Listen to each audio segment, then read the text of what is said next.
بسم اللہ الرحمن الرحیم۔ پچھلا واقعہ آپ کو یاد ہوگا کہ مباہلہ کا چیلنج کیا گیا تھا عیسائیوں کو،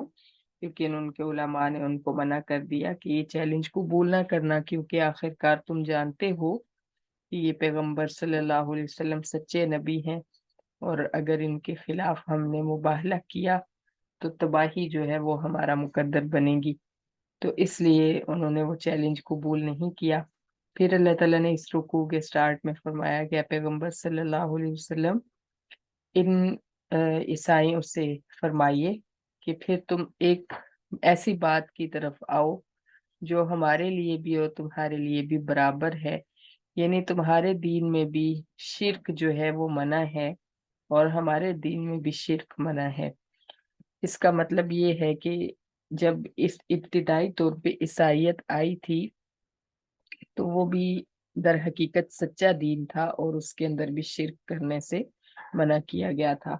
آج بھی اگر آپ عیسائیوں کی سے پوچھیں، ان کی تثلیث کا جو عقیدہ ہے اس کو بھی وہ یہی سمجھتے ہیں کہ تین کو ملا کر ایک خدا بنتا ہے، یعنی اصل میں وہ بناتے ایک ہی خدا ہے لیکن تین کو ملا کر بناتے ہیں۔ لیکن ایک ان کی بہت مشہور بات ہے، وہ کہتے ہیں کہ حضرت عیسیٰ علیہ السلام کا قول جو ہے وہ نقل ہے تورات میں کہ خداوند تمہارا خدا ایک ہی خدا ہے، یہ جملہ وہ بولتے ہیں۔ تو یہ ان کی کتابوں کے اندر ہونے کے باوجود آپ جو ہے بہت عرصے سے ان کے اندر شرک چلا آ رہا ہے، لیکن اللہ تعالیٰ فرما رہے ہیں کہ ان سے بولو کہ ایک بات پہ آ کے ہم ٹھہر جاتے ہیں، تمہارے لیے بھی وہ برابر ہے اور ہمارے لیے بھی، یعنی ہم دونوں کے درمیان وہ برابر ہے۔ ہمارا دین بھی ہمیں اسی بات کا حکم دیتا ہے اور تمہارا بھی اسی بات کا حکم دیتا ہے کہ ہم اللہ کے ساتھ کسی کو شریک نہ بنائیں۔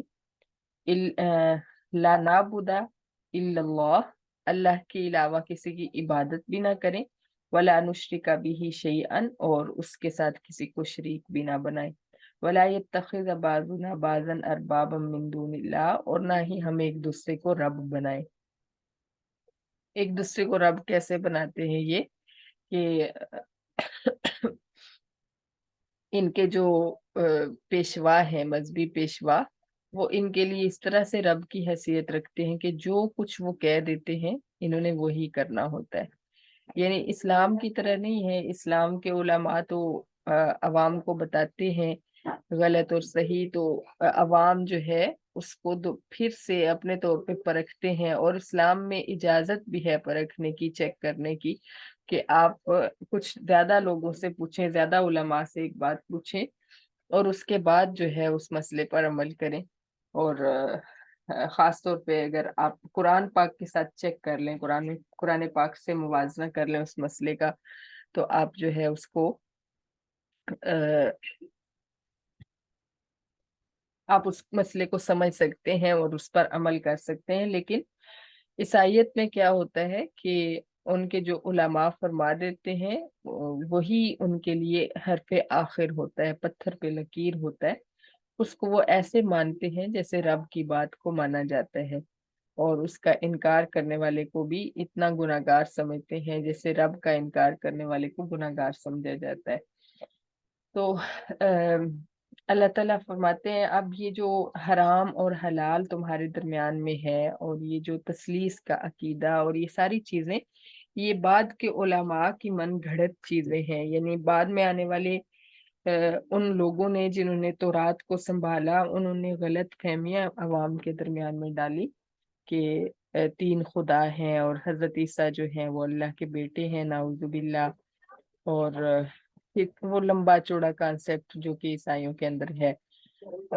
وہ سارا کانسیپٹ جو ہے وہ انہوں نے ڈالا اپنی عوام کے دلوں میں، اور اس طرح جو ہے ان کے دل میں اس طرح بیٹھ گیا جیسے کسی رب نے حکم دیا ہو اور رب کی بات جیسے مانی جاتی ہے۔ تو اللہ تعالیٰ نے تیسری چیز یہ بھی شامل کروائی کہ ان سے بولو کہ اس بات کی طرف آ جاتے ہیں کہ ہم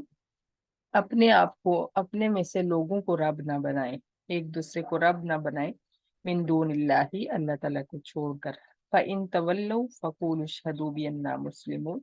لیکن اگر وہ عیسائی اس بات کی طرف نہ آئیں، وہ منہ موڑ لیں، تو پھر تم کہو کہ عیسائیوں تم گواہ رہنا کہ ہم مسلمان ہیں، ہم فرما بردار ہیں۔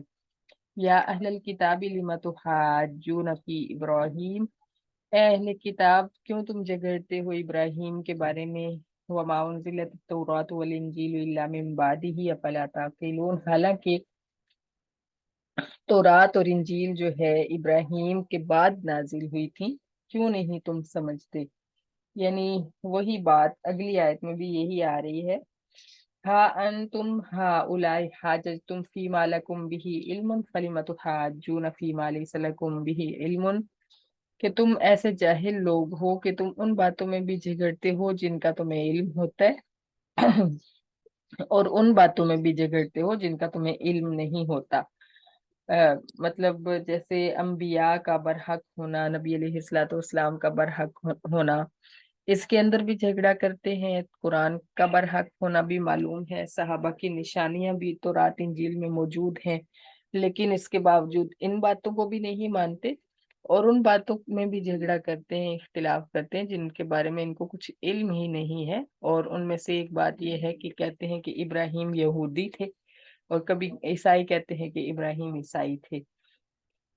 ما کان ابراہیم یہودی ولا نصرانی ولکن کان حنیفا مسلما، نہیں تھے ابراہیم یہودی اور نہ عیسائی، اور لیکن وہ ایک رب والے مسلمان تھے۔ وما کان من المشرکین، اور نہ ہی ابراہیم مشرک تھے۔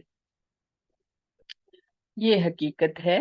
تم اس بات میں جھگڑتے ہو، تم یہ ثابت کرنا چاہتے ہو، عیسائی یہ ثابت کرنا چاہتے ہیں کہ ابراہیم عیسائی تھے، یہودی یہ ثابت کرنا چاہتے ہیں کہ ابراہیم یہودی تھے، اور مشرکین مکہ بھی، یہاں تک کہ مشرکوں کا اندازہ لگائیے، وہ یہ کہتے تھے کہ ابراہیم مشرک تھے، ابراہیم ہمارے ہم مذہب تھے۔ تو اللہ تعالیٰ نے فرمایا ابراہیم تو مشرک نہیں تھے، ابراہیم تو ایک رب کی پوجا کرنے والے تھے۔ سبحان اللہ۔ اور حضرت ابراہیم علیہ السلام جیسا موحد جو ہے وہ پیدا نہیں ہونا، کیونکہ حضرت ابراہیم علیہ السلام نے توحید کی خاطر جس طرح سے اپنا آپ قربان کر ڈالا، اپنی ہر وہ چیز جو ہر انسان کے لیے دل عزیز ہوتی ہے، وہ حضرت ابراہیم نے قربان کی۔ تو ان جیسا موحد اور ان جیسا حنیف کوئی نہیں ہے۔ یہاں تک کہ ہم درود پاک میں بھی اللہ تعالیٰ سے دعا مانگتے ہیں کہ آپ ایسی صلات، ایسے درود، ایسی شاباشیں نبی علیہ الصلوۃ والسلام پر نازل فرمائیں جو آپ نے حضرت ابراہیم پر نازل فرمائیں۔ گویا کہ حضرت ابراہیم علیہ السلام کا اتنا مرتبہ ہے، تو اس کی وجہ کیا ہے؟ اس کی وجہ آپ کی قربانیاں ہیں۔ آپ کی زندگی کو اگر آپ مطالعہ کریں تو پہلے دن سے جو ہی آپ نے ہوش سنبھالا، گھر کے اندر بتوں کو تراشتے ہوئے اپنے باپ کو دیکھا اور بتوں کو بیچتے ہوئے دیکھا، اور حضرت ابراہیم جو ہے ان سے تنگ پڑ گئے، اور اس کے بعد پھر تھوڑے سے بڑے ہوئے، اختلاف کی وجہ سے باپ نے گھر سے نکال دیا کہ تم نکل جاؤ، تم میرے بتوں کو برا بھلا کہتے ہو۔ پھر تھوڑے اور بڑے ہوئے تو قوم نے جو ہے وہ آگ میں ڈالنے کی کوشش کی، بلکہ آگ میں ڈالا بھی۔ پھر اور بڑے ہوئے تو اولاد جو ہے وہ نہیں ہو رہی تھی، بہت بڑھاپے میں جا کے جو ہے اولاد ہوئی تو تھوڑی سی بڑی ہوئی اولاد، تو اللہ تعالیٰ نے اس کو ذبح کرنے کا حکم دے دیا، اور اللہ کے نام پر اور اللہ تعالیٰ کے فرمان پر انہوں نے یہ نہیں سوچا کہ میرا ایک ہی بیٹا اور بڑھاپے کی عمر میں ملا ہوا، میں اس کے اوپر چھری کیسے پھیر دوں۔ حجت بازی نہیں کی کہ یا اللہ اس کے بدلے میں کچھ اور لے لے، یہ نہ میرے سے مانگ، یہ نہیں میں دے سکتا۔ کچھ بھی کہتے، دعا مانگتے، اللہ کے نبی تھے، اللہ پاک ٹال دیتے اس کو، لیکن نہیں، محبوب جو ہوتا ہے اس کو انسان انکار نہیں کر سکتا۔ اور اللہ تعالیٰ صحیح والے حضرت ابراہیم نے محبت کی ہے اللہ تعالیٰ سے، اور اللہ تعالیٰ نے بھی پھر اس محبت کی لاج رکھی ہے، اور ان کی قربانیوں کو جو ہے ان کا صلہ دنیا میں بھی عطا فرمایا، اور آخرت میں بھی یقیناً اللہ تعالیٰ بہت بڑا صلہ عطا فرمائیں گے۔